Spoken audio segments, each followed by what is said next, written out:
സമസ്തയുടെ സമ്മേളനങ്ങൾ മാത്രമല്ല, ബഹുമാനപ്പെട്ട സമസ്ത കേരള ജംഇയ്യത്തുൽ ഉലമയുടെ ഓരോ മുശാവറ യോഗങ്ങൾ പോലും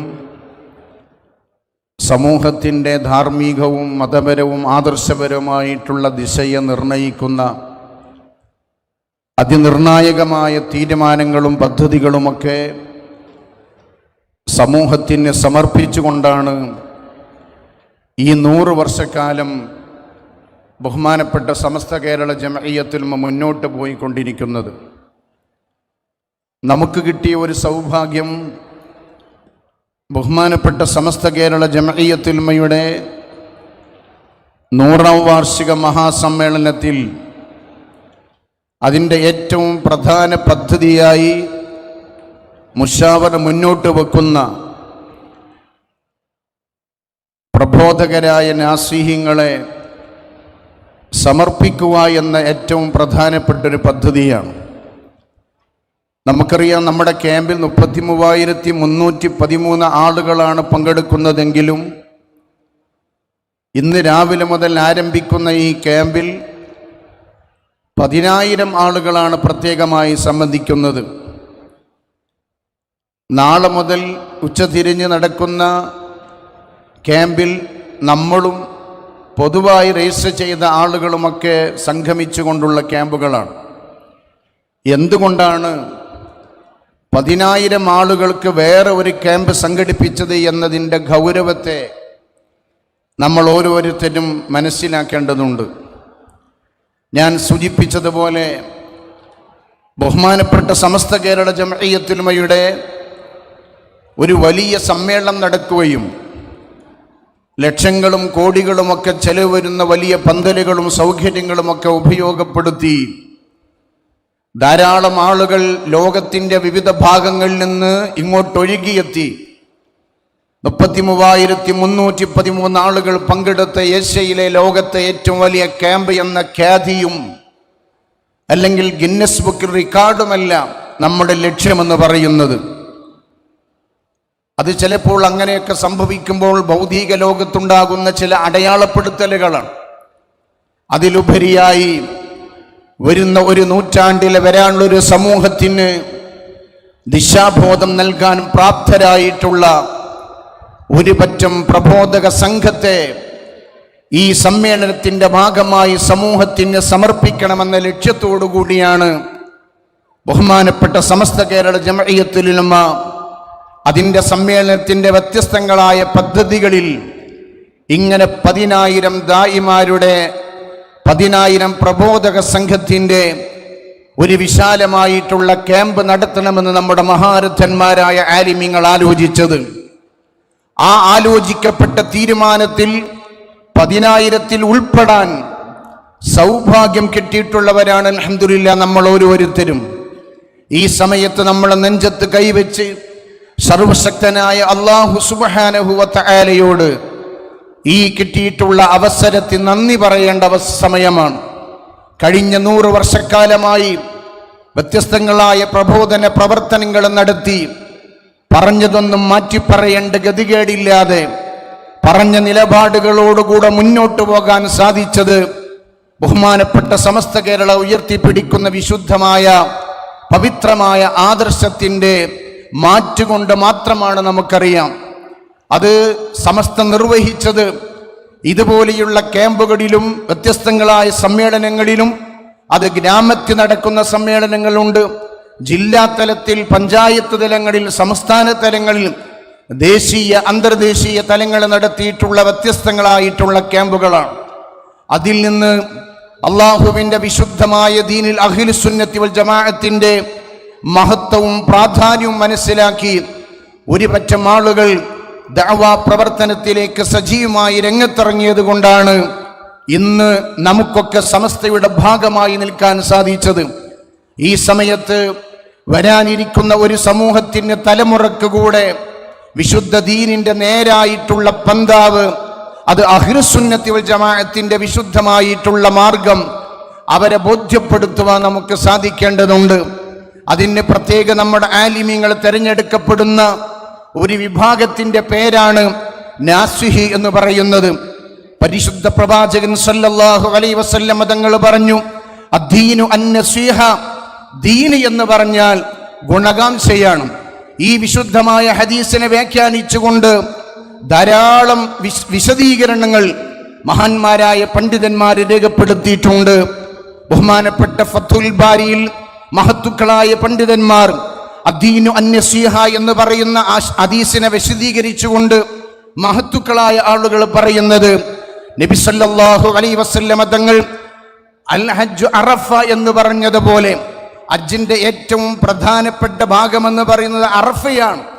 ഈ അറഫയെ പോലെ തന്നെ പരിശുദ്ധമായ ദീനിന്റെ ഏറ്റവും പ്രധാനപ്പെട്ട ഭാഗമെന്ന് പറയുന്നത് നസീഹത്താണ് എന്ന് മഹാന്മാരായ ആളുകൾ പരിശുദ്ധമായ ഹദീസിനെ വ്യാഖ്യാനിച്ചുകൊണ്ട് വിശദീകരിച്ചുകൊണ്ട് ഫതുൽ ബാരി പോലെയുള്ള പ്രധാനപ്പെട്ട ഗ്രന്ഥത്തിൽ രേഖപ്പെടുത്തി നമുക്ക് കാണാൻ കഴിയും. നസീഹത്ത് ആരോടൊക്കെ വേണം? അള്ളാഹുവിനോട്, നബി സല്ലല്ലാഹു അലൈഹി വസല്ലമ തങ്ങളോട്, പരിശുദ്ധമായ ഖുർആനിനോട്, സമൂഹത്തിലെ നേതൃത്വത്തിനോട്, പൊതുവായിട്ടുള്ള ജനങ്ങളോടുള്ള നസീഹത്തുകൾ. ഈ ഓരോ നസീഹത്തിനെയും വളരെ കൃത്യമായിട്ട് മഹത്തുക്കളായ പണ്ഡിതന്മാർ വിശദീകരിക്കുന്നുണ്ട്. ഒരാമുഖ പ്രസംഗമായതുകൊണ്ട്, അങ്ങനെ ഒരു വിശദീകരണത്തിന്റെ സമയമല്ലാത്തത് കൊണ്ട് ഞാൻ അതിലേക്കൊന്നും പ്രവേശിക്കുന്നില്ല. പ്രിയമുള്ളവരെ, ആ നസീഹത്ത് എന്ന് പറയുന്നത് അള്ളാഹുവിനോടുള്ള ഗുണകാംക്ഷ, പരിശുദ്ധ ഖുർആനിനോടുള്ള ഗുണകാംക്ഷ, നബി സല്ലല്ലാഹു അലൈഹി വസല്ലമ തങ്ങളുടെ ഗുണകാംക്ഷ, നേതൃത്വത്തിനോടും അതുപോലെ തന്നെ പൊതുവായിട്ടുള്ള ജനങ്ങളോടുമുള്ള ഗുണകാംക്ഷ എന്നതിന് വിവിധങ്ങളായിട്ടുള്ള വീഴ്ചകളാണ് മഹാന്മാരായ ആളുകൾ നൽകിയിട്ടുള്ളത്. അള്ളാഹുവിനോടുള്ള ഗുണകാംക്ഷ എന്ന് പറയുമ്പോൾ അള്ളാഹുവിൻ്റെ നിയമങ്ങൾക്ക് ഭയപ്പെട്ടുകൊണ്ട് അള്ളാഹുവിൻ്റെ വിശുദ്ധമായിട്ടുള്ള പ്രഖ്യാപനങ്ങളെ, അള്ളാഹു സുബ്ഹാനഹു വ തആല കൽപ്പിക്കപ്പെട്ട കാര്യങ്ങളെ കൃത്യമായി ശിരസ വഹിക്കുന്ന ഒരു ഗുണകാംക്ഷയാണ് ഇതുകൊണ്ട് ലക്ഷീകരിക്കുന്നതെന്ന് മഹാന്മാരെ രേഖപ്പെടുത്തിയിട്ടുണ്ട്.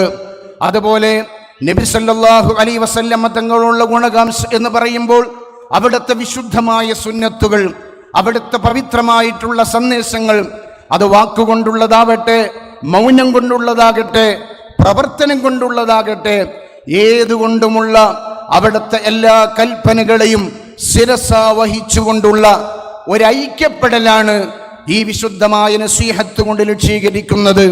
അതുപോലെ തന്നെ പരിശുദ്ധമായ ഖുർആനിനോടുള്ള ഗുണകാംക്ഷ വിശദീകരിക്കുന്നിടത്ത് മഹാന്മാരായ പണ്ഡിതന്മാർ ഇത്ര വരെ രേഖപ്പെടുത്തുന്നുണ്ട്.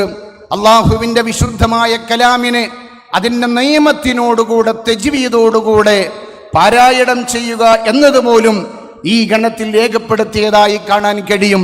പരിശുദ്ധ ഖുർആനിനെ കേവലം പാരായണം ചെയ്യൽ മാത്രമല്ല, ആ വിശുദ്ധമായ കലാമിനെ അതിൻ്റെ നിയമാവലിയോടുകൂടെ നിയമത്തിനോടുകൂടെ പാരായണം ചെയ്യുക എന്നതിനെ സൃഷ്ടിക്കപ്പെടുക എന്നതാണ്.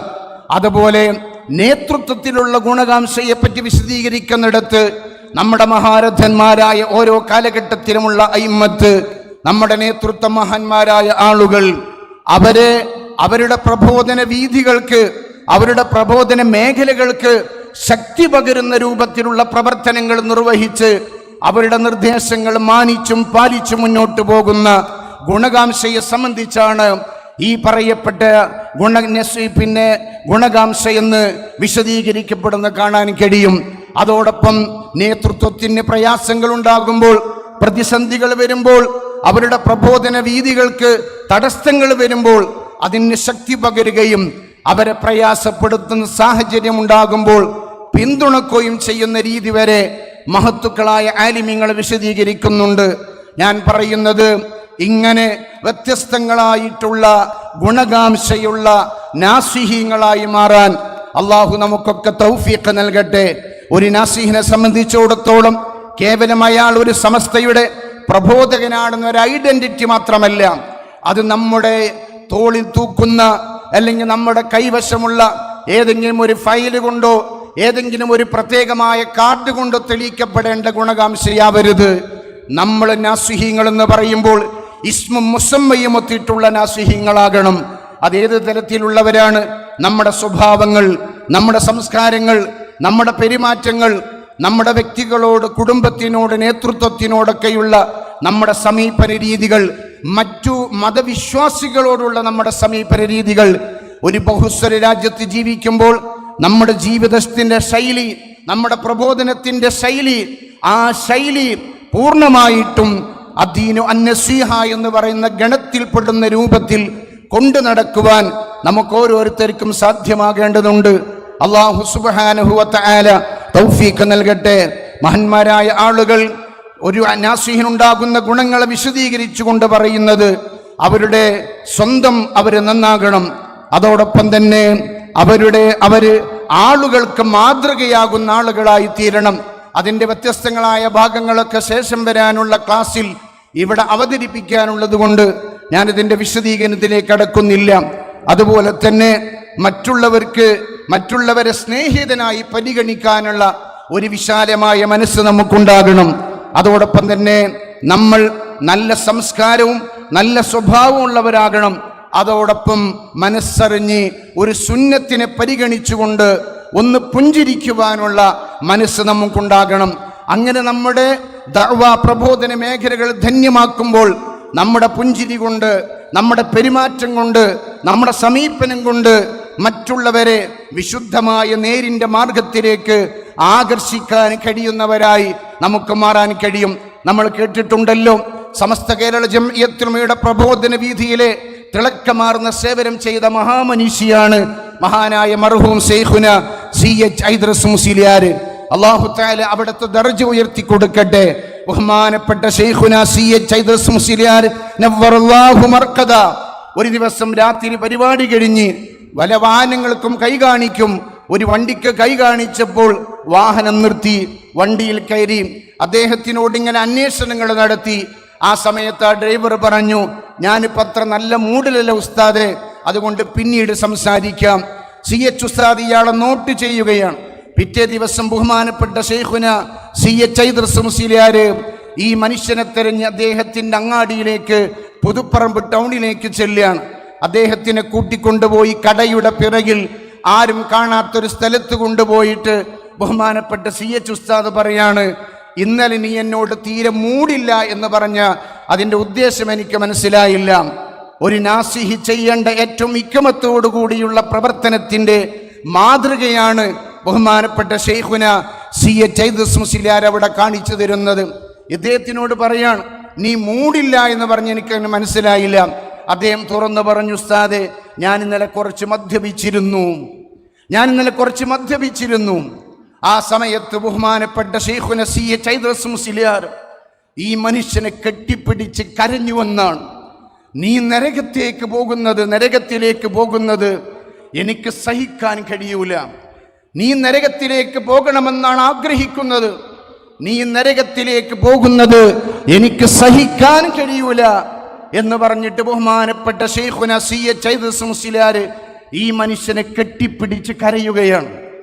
ആ ഒരൊറ്റ പിടുത്തം മതി, ആ ചേർത്തുപിടിക്കൽ അദ്ദേഹത്തിൻ്റെ ജീവിതത്തിൻ്റെ അന്ത്യം വരെ ആ മധ്യമാകുന്ന ലഹരിയിൽ നിന്ന് മാറി നിൽക്കാൻ പ്രചോദനമായി എന്ന് ബഹുമാനപ്പെട്ട CH ഉസ്താദിൻ്റെ ചരിത്രത്തിലൂടെ വായിച്ചിട്ടുണ്ട്. അതുകൊണ്ട് നാസിഹീങ്ങളാകാൻ ഭാഗ്യം ലഭിച്ചിട്ടുള്ള നമ്മുടെ പ്രബോധന വീഥികളെ നമ്മുടെ സ്വഭാവം കൊണ്ടും സംസ്കാരം കൊണ്ടും നന്നാക്കലോടുകൂടെ ഒരു ബഹുസ്വര രാജ്യത്ത് നടത്തേണ്ട പ്രബോധനത്തിൻ്റെ നിയമങ്ങളെ പാലിച്ചുകൊണ്ട് മുന്നോട്ട് പോവുകയും, അതോടൊപ്പം ഞാൻ അവസാനിപ്പിക്കുമ്പോൾ ഇങ്ങനെ പറയാനാണ് ഉദ്ദേശിക്കുന്നത്. നമ്മുടെ പ്രബോധനത്തിൻ്റെ ഏറ്റവും പ്രധാനപ്പെട്ട മാനദണ്ഡമെന്ന് പറയുന്നത് പരിശുദ്ധ അഹ്ലു സുന്നത്തി വൽ ജമാഅത്താണ്. അല്ലാഹു തആല ഇവിടുത്തെ ഒരുപാട് പ്രബോധക സംഘങ്ങൾ ഇവിടെയുണ്ട്. അവർ ക്ഷണിക്കുന്നത് ബിദ്അത്തിലേക്കായിരിക്കാം. ബിദ്അത്തിലേക്ക് ഒരു മനുഷ്യനെ പ്രബോധന സംഘം ക്ഷണിച്ച് അവർ ബിദ്അത്തിലേക്ക് വന്നാൽ അവരുടെ അമലുകൾക്ക് സ്വീകാര്യതയുണ്ടാകുമോ? പരലോകത്ത് രക്ഷപ്പെടാൻ കഴിയുമോ? അവരുടെ തൗബ സ്വീകരിക്കപ്പെടുമോ? മുഅ്മിനീങ്ങളെ നമ്മൾ ചിന്തിക്കേണ്ടതുണ്ട്. എന്നാൽ നമ്മൾ മനസ്സിലാക്കേണ്ടത്, നമ്മൾ പ്രബോധനം ചെയ്ത് ഒരാൾ ദീനിന്റെ നേരായിട്ടുള്ള മാർഗത്തിലേക്ക് വരുമ്പോൾ ആ വരുന്ന ആള് പരിശുദ്ധ അഹ്ലുസുന്നത്തി വൽ ജമാഅത്തിന്റെ പവിത്രമായിട്ടുള്ള മാർഗത്തിലാണ് അവരെ നിലനിൽക്കുന്നത് എന്ന വലിയൊരു സമാധാനം കൂടെ നമുക്ക് കിട്ടുകയാണ്. അപ്പൊ നമ്മൾ മറ്റുള്ള സംഘടനകൾ നടത്തുന്ന പ്രബോധനം പോലെയല്ല. നമ്മുടെ പ്രബോധനം യഥാർത്ഥ ദീനിന്റെ വിശുദ്ധമായ മാർഗത്തിലേക്ക് ജനങ്ങളെ ക്ഷണിക്കപ്പെടുന്ന ഒരു പ്രബോധനത്തിന് കൂടെ സൗഭാഗ്യം കിട്ടിയവരാണ് നമ്മൾ. അല്ലാഹു തആല അത് നിർവഹിക്കാനുള്ള തൗഫീഖ് നൽകട്ടെ. ആ സുന്നത്ത് ജമാഅത്തിന്റെ വിശുദ്ധമായ മാർഗം ഇവിടെ കാട്ടിത്തരുന്നത് പരിശുദ്ധമായ സമസ്ത കേരള ജംഇയ്യത്തുൽ ഉലമ എന്ന സംഘടനയാണ്. വരക്കൽ മുല്ലക്കോയ തങ്ങൾ മുതൽ ഇങ്ങോട്ട് ആരംഭിച്ച് ഇന്ന് മഹാനായ സയ്യിദുൽ ഉലമ സയ്യിദ് മുഹമ്മദ് ജിഫ്രി മുത്തുക്കോയ തങ്ങൾ, അല്ലാഹു തആല ദീർഘായുസ്സും ആഫിയത്തും നൽകട്ടെ, ശൈഖുൽ ജാമി അലിക്കുട്ടി ഉസ്താദ് ഉൾപ്പെടെയുള്ള നമ്മുടെ മഹാരഥന്മാരായ സാദാത്യങ്ങൾ, ആലിമീങ്ങൾ, അവരാണ് ഈ പവിത്രമായിട്ടുള്ള വഴി നമുക്ക് കാട്ടിത്തരുന്നത്. നമ്മുടെ ഹൃദയത്തിന്റെ ഉള്ളിൽ സമസ്തയുണ്ട്. ഇന്നലെ വന്ന അസൗകര്യങ്ങളേറെയുണ്ടായിട്ടും ഈ ക്യാമ്പിൽ യാതൊരു അലസതയുമില്ലാതെ പങ്കെടുക്കാൻ നമുക്ക് പ്രചോദനമാകുന്നത് നമ്മുടെ ഹൃദയത്തിന്റെ ഉള്ളിൽ സമസ്തയുണ്ട്. നമ്മൾ വാചാലമാകുന്ന സമസ്തക്കാരല്ല, ഹൃദയത്തിന്റെ ഉള്ളിൽ സമസ്തയുള്ളവരാണ്. വാചാലമാകാൻ ആർക്കും സാധിക്കും. സമസ്തയെ സംബന്ധിച്ച് ആയിരക്കണക്കിന് വരുന്ന സംഭവങ്ങൾ പറഞ്ഞ് വാചാലമാകാൻ നമുക്ക് കഴിയും. പക്ഷേ വാചാലമാകുന്ന സമസ്തക്കാരുപരി ഹൃദയത്തിന്റെ ഉള്ളിൽ, ആത്മാവിന്റെ ഉള്ളിൽ, ഖൽബിന്റെ ഉള്ളിൽ ആത്മാർത്ഥമായ സമസ്തയുള്ളവരായി മാറാൻ അല്ലാഹു സുബ്ഹാനഹു വ തആല തൗഫീഖ് നൽകട്ടെ. നമ്മളെ പോലെയുള്ള ഇഖ്ലാസുള്ള ധാരാളം സമസ്തയുടെ പ്രവർത്തകന്മാർ ഇനി വരുന്ന തലമുറയിൽ വളർന്നു വരണം. ഈ മഹത്തായ സംഘം ഇമാം മഹ്ദി റളിയല്ലാഹു അൻഹുവിന്റെ പരിശുദ്ധമായ കരങ്ങളിലേക്ക് ഇത് എത്തിച്ചേരുന്നത് വരെ അതിൻ്റെ പ്രബോധന രീതിയിൽ കടന്നു വരുന്നവർക്കൊക്കെ മാതൃകയാകുന്ന ധാരാളം പദ്ധതികൾ ഈ 100ാം വാർഷികത്തിന്റെ ഭാഗമായി ഉണ്ടാകട്ടെ. സമസ്ത കേരള ജംഇയ്യത്തുൽ ഉലമയെ അസ്ഥിരപ്പെടുത്താനും അതിൻ്റെ വിശുദ്ധമായ മുന്നേറ്റത്തെ തടസ്സപ്പെടുത്താനുമൊക്കെ ഏത് ബിദ്അത്തുകാർ ഏത് രീതിയിൽ ശ്രമിച്ചാലും അതിനെയൊക്കെ കൃത്യമായി തിരിച്ചറിഞ്ഞ് സമസ്ത കേരള ജംഇയ്യത്തുൽ ഉലമ എന്ന വിശുദ്ധമായ ആവേശത്തെ നെഞ്ചോട് ചേർത്തു വെച്ചുകൊണ്ട് പരിശുദ്ധ സമസ്തയെ ശക്തിപ്പെടുത്തുന്ന പ്രബോധക സംഘമായി മാറാൻ അള്ളാഹു നമ്മളെ അനുഗ്രഹിക്കട്ടെ എന്ന് ആത്മാർത്ഥമായി പ്രാർത്ഥിച്ചുകൊണ്ട് ഞാൻ ഏൽപ്പിക്കപ്പെട്ട ഉത്തരവാദിത്വത്തിലേക്ക് പ്രവേശിക്കുകയാണ്. ഈ പ്രബോധക സംഗമത്തിൽ ഇവിടെ ആമുഖമായി നമ്മുടെ ബഹുമാനിരായ ത്വലബാബിങ്ങിന്റെ പ്രവർത്തകന്മാർ, വിദ്യാർത്ഥികൾ ഇവിടെ തവസ്സുൽ ബൈത്ത് ചൊല്ലി അല്ലാഹു തആല കബൂൽ ചെയ്യുകയും ആ വിദ്യാർത്ഥികൾക്ക് അർഹമായ പ്രതിഫലം നൽകുകയും ചെയ്യട്ടെ എന്ന് ആത്മാർത്ഥമായി ദുആ ചെയ്യുകയാണ്. ഇവിടെ ആമുഖ പ്രാർത്ഥന നിർവഹിച്ച ബഹുമാന്യനായ ജംഇയ്യത്തുൽ മുഅല്ലിമീൻ മലപ്പുറം ഈസ്റ്റ് ജില്ലയുടെ പ്രസിഡന്റ് കൂടിയായ സയ്യിദ് OMS തങ്ങൾ നിസാമി മേലേറ്റൂർ അവറുകളെ പ്രത്യേകമായി അഭിനന്ദിക്കുന്നു, സ്വാഗതം ചെയ്യുന്നു. അള്ളാഹു ദീനിന്റെ ഖിദ്മത്തിൽ ദീർഘായുസ്സും ആഫിയത്തും നൽകി അനുഗ്രഹിക്കട്ടെ. ഈ മഹത്തായ സംഗമത്തിന്റെ അധ്യക്ഷം വഹിക്കുന്നത് അഭിവന്ദനായ സമസ്ത കേരള ജംഇയ്യത്തുൽ ഉലമയുടെ കേന്ദ്ര മുശാവർ അംഗവും സമസ്ത മുശാവറിൽ ഏറ്റവും സീനിയോറിറ്റിയുമുള്ള ബഹുമാനപ്പെട്ട VM മൂസക്കോയ മുസ്ലിയാർ. ബഹുമാനപ്പെട്ടവരെ അധ്യക്ഷ പദവിയിലേക്ക് വളരെ ആദരവോടുകൂടെ സ്വാഗതം ചെയ്യുകയാണ്. അള്ളാഹു ദീനിന്റെ ഖിദ്മത്ത് ദീർഘായുസ്സ് അവർക്ക് പ്രദാനം ചെയ്യട്ടെ. ഈ സംഗമത്തിന്റെ ഉദ്ഘാടന കർമ്മം നിർവഹിക്കുന്നത് അഭിവന്ദനായ സയ്യിദ് സാബിഖ് അലി ശിഹാബ് തങ്ങൾ.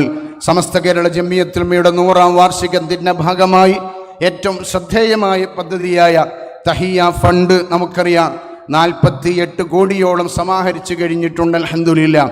ആ ഫണ്ട് സമാഹരണത്തിന്റെ കൺവീനറായി, കോർഡിനേറ്ററായി വളരെ കൃത്യമായി പ്രവർത്തിച്ച ബഹുമാന്യനായ സയ്യിദ് സാബിഖ് അലി ശിഹാബ് തങ്ങളെ ഇതിൻ്റെ ഉദ്ഘാടന കർമ്മം നിർവഹിക്കാൻ വേണ്ടി വളരെ ആദരവോടുകൂടെ സ്വാഗതം ചെയ്യുകയാണ്. ഈ പരിപാടിയിൽ വിശിഷ്ടാതിഥികളായി പങ്കെടുക്കുന്ന ലക്സസ് അബ്ദുൽ ഹമീദ് ഹാജി, അതുപോലെ അബ്ദുസലാം ഹാജി കോട്ടിക്കുളം, ദുബായ് പ്രമുഖ വ്യക്തിത്വങ്ങളെ സ്വാഗതം ചെയ്യുന്നു. ഇവിടെ വളരെ പ്രധാനമായും 40 മിനിറ്റിലുള്ള 3 വിഷയാവതരണം നടക്കുകയാണ്. ഒന്ന്, പ്രബോധനം എന്തിന് എന്ന വിഷയത്തെ സംബന്ധിച്ച് അഭിവന്ദരായ ബഹുമാന്യനായ സുന്നി ജനസംഘത്തിൻ്റെ സംസ്ഥാന നേതാവ് കൂടിയായ GM സലാഹുദ്ദീൻ ഫൈസി വല്ലപ്പുഴ ഇൻഷാ അല്ലാഹ് ഇവിടെ ക്ലാസ് എടുക്കും. രണ്ടാമതായി ക്ലാസ് എടുക്കുന്ന ബഹുമാനപ്പെട്ട സുന്നി ജനസംഘത്തിൻ്റെ സംസ്ഥാന നേതാവ് കൂടിയായ ബഹുമാന്യനായ ഇബ്രാഹിം ഫൈലി പേരാൽ അവറുകളാണ്. പ്രബോധനം പ്രാധാന്യം എന്ന വിഷയത്തെ സംബന്ധിച്ച് അദ്ദേഹം സംസാരിക്കും. ഇവിടെ മൂന്നാമത്തെ ക്ലാസ് എടുക്കുന്നത് ബഹുമാനപ്പെട്ട മുഹമ്മദ് ജസീൽ കമാലിയാണ്. നമ്മുടെ SKSFിൻ്റെ ആദർശവിങ്ങായ ഇസ്തിഖാമയുടെ സമുന്നതനായ നേതാവ് ബഹുമാനപ്പെട്ട ജസീൽ കമാലിയെ പ്രബോധനം മനോഭാവം എന്ന വിഷയത്തെ ആസ്പദമാക്കി സംസാരിക്കാൻ സ്വാഗതം ചെയ്യുന്നു. മറ്റൊരു വിഷയം അവതരിപ്പിക്കുന്നത് നമ്മുടെ കേരളത്തിലെ പ്രബോധന വീതിയിൽ, പ്രഭാഷണ മേഖലയിൽ ശ്രദ്ധേയനായ നമ്മളൊക്കെ ഏറെ ആഗ്രഹിക്കുന്ന ബഹുമാന്യനായ സാലിം ഫൈസി കൊളത്തൂർ പ്രബോധനം സമീപനമെന്ന വിഷയത്തെ സംബന്ധിച്ചുള്ള ക്ലാസ് എടുക്കും. ഇങ്ങനെ 4 ഏറ്റവും സുപ്രധാനമായ ക്ലാസ്സുകൾ ഇവിടെ നടക്കും. എല്ലാ ക്ലാസ്സുകളും കൃത്യമായി വീക്ഷിക്കുകയും അതിൻ്റെ കോപ്പിയൊക്കെ ഇൻഷാ അല്ലാഹ് നമ്മുടെ നമ്മുടെ TV സംവിധാനങ്ങളിലൂടെ LED വാളിലൂടെ ഇൻഷാ അല്ലാഹ് നമ്മുടെ മുമ്പിൽ പ്രദർശിപ്പിക്കും. വളരെ കൃത്യമായിട്ട് ഈ ക്ലാസ്സുകൾ കേൾക്കുകയും നമുക്ക് ഇനി വരാനുള്ള നാളുകൾ പ്രബോധനത്തിനുള്ള ഊർജം സംഭരിക്കുകയും ചെയ്യാൻ ഈ മഹത്തായ വേദി ഗുണകരമാകട്ടെ എന്ന് ആത്മാർത്ഥമായി ആഗ്രഹിച്ച് നമ്മുടെ വേദിയിൽ സന്നിധരായ സമസ്ത കേരള ജമിയത്തുലമയുടെ കേന്ദ്ര മുശാവർ അംഗങ്ങളായ ബഹുമാനപ്പെട്ട ഉസ്താദ് ഉളവണ്ണ അബൂബക്കർ ദാരിമി ഉസ്താദ് അവറുകൾ, ബഹുമാനനായ അബ്ദുൽ ഗഫൂർ അൻവരി ഉസ്താദ് അവറുകൾ, ബഹുമാനനായ അഭിമന്യനായ പുത്തനായി മൊയ്തീൻ ഉസ്താദ് ഫൈസി ഉസ്താദ് അവറുകൾ, ബഹുമാനപ്പെട്ട അല്ലൈൻ പുക്കോയത്തങ്ങൾ അവറുകൾ, എല്ലാവരെയും ഈ മഹത്തായ പരിപാടിയിലേക്ക് സ്വാഗതം ചെയ്തുകൊണ്ട് ഞാൻ എൻ്റെ വാക്കുകൾ അവസാനിപ്പിക്കുന്നു. വമാ തൗഫീഖ് ഇല്ലാ ബില്ലാ. നിങ്ങളൊക്കെ ദുആ ചെയ്യണം. വആഖിറു ദഅവതി അൽഹംദുലില്ലാഹ്. ഉസിക്കും ബിദ്ദുആ തഖബ്ബലല്ലാഹ്. അസ്സലാമു അലൈക്കും വറഹ്മത്തുള്ളാഹി വബറകാതുഹു.